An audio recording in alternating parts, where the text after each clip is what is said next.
I have been coached by you, and I have had Reiki sessions, both in person and remotely. And I thought that people would like to hear a little bit more about what it's like to be coached by you. Shannon, could you tell us what it's like to be coached by Courtney? Well, sure, but I thought we we would would start with what is her idea? Okay, so she has a new client. Okay, so where does she start? And what does that process look like when she starts with a new person, right? And then we'll bring in, okay, and so this was my experience, but we could do it the other way if you like. So to be coached by Courtney, I appreciate that I always have space to speak.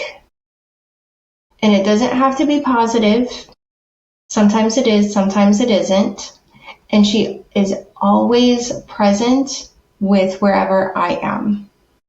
The good, the bad, and the ugly.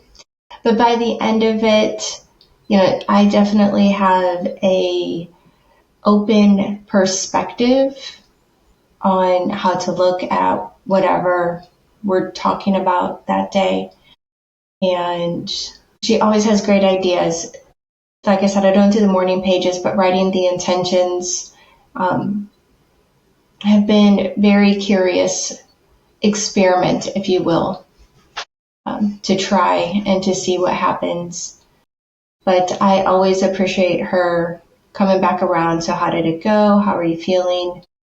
How did you feel during that process? So that's awesome. And then the Reiki sessions, they're good, but I'm not going to lie, the ones in person are way cooler. I had the privilege of going to St. John for this session, so that helps, right? The whole ambience was pretty freaking awesome.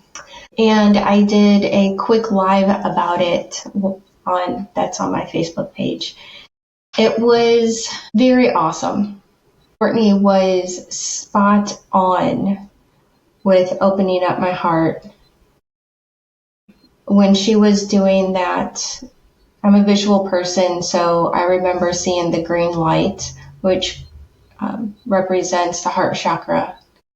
And then she was also I was even more impressed with the root chakra and what she was physically experiencing and what I was experiencing.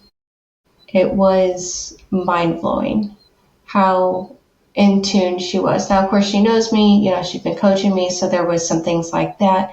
But she was also very well grounded as to make sure it wasn't her own thoughts guiding, but instead was intuitive to what does my body need, not what does Courtney think it might need. And it was super cool. Yes, that's my experience. Thank you, Shannon. Yeah.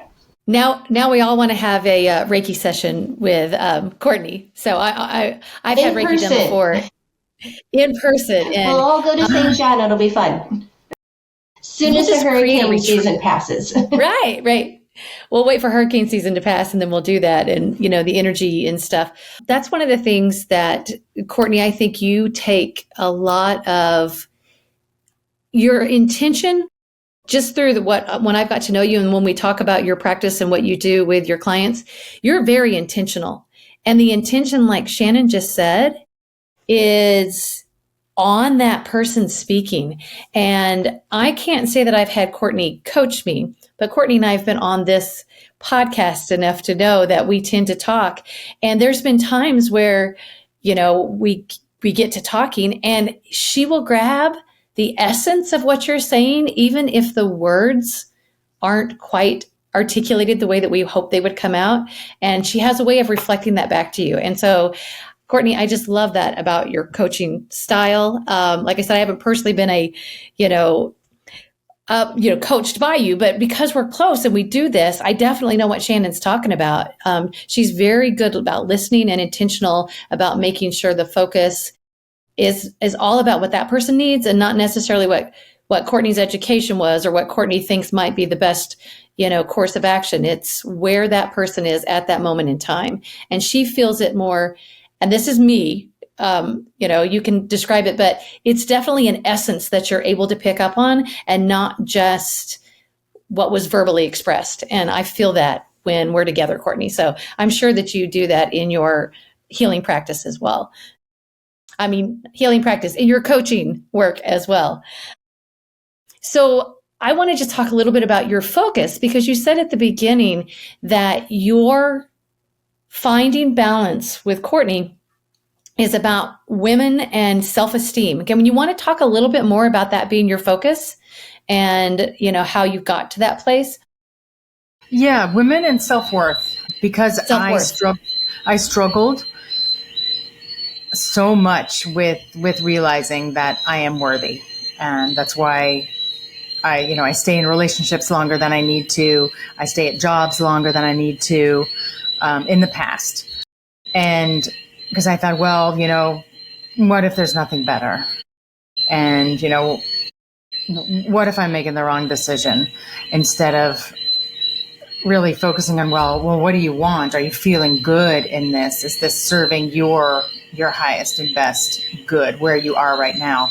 And just once I determined that I am worthy, and I do lean on my spirituality with my worthiness as well, because I know that there is a power greater than I, and I lean into it when I am uncertain. Like, okay, this is happening in my life right now. Let me take a deep breath.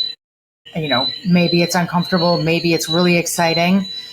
This is for my highest and best good. Okay, here we go. And just knowing that I am worthy for the good things to unfold in life helps me to go about my day in a positive way and to accept things that may not be positive feeling at the moment, and maybe be able to turn them around into like, okay, I see how this has actually helped me, even though it was a bump. I learned from it. And I think without self-worth, we can get kind of bogged down and feeling kind of helpless. And that is a place that I know that we can rise from, men and women. Like, we all of us have self-worth issues. All of us do. And every one of you listening, you are worthy right now as you are. I know this. Even though I may not know you, I know you're worthy just because you exist on this earth, on this physical plane, doing what you're doing. You're bringing a gift of some sort. We don't know yet what all of our gifts may be. Right now, this is my gift, but in 10 years, I could be offering another gift to the world. I don't know. Life is unpredictable, and I try not to have certain goals. I kind of like to go with the flow, even though it's kind of like a roller coaster, with the trust that everything is going to be okay, because I deserve everything to be okay.